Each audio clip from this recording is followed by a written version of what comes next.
Hello বন্ধুরা, আজকে আমরা একটি সাপ আঁকা শিখব।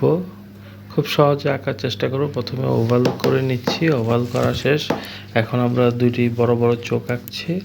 চোখগুলোর পর ছোট্ট একটা নাক এবং বড় একটি মুখ আঁকলাম। চোখটা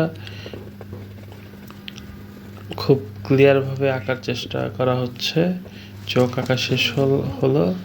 এখন কপালের মধ্যে যেই দাগগুলো থাকে সাপের, সেগুলো দেওয়া হলো। এখন চোখটাকে আরেকটু বের করে নিচ্ছি।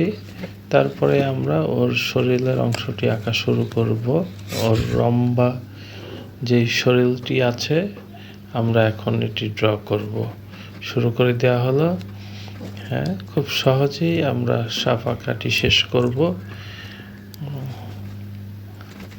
ও ড্রয়িংয়ের অংশটি মোটামুটি শেষ।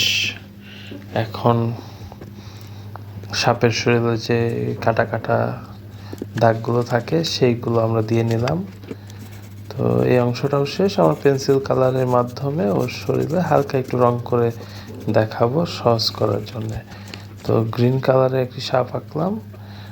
যেহেতু পেন্সিল কালারটি ওয়াটার কালার সহ আছে, ওকে ব্রাশ করলেই ওয়াটার কালার হয়ে যায়, তাহলে এই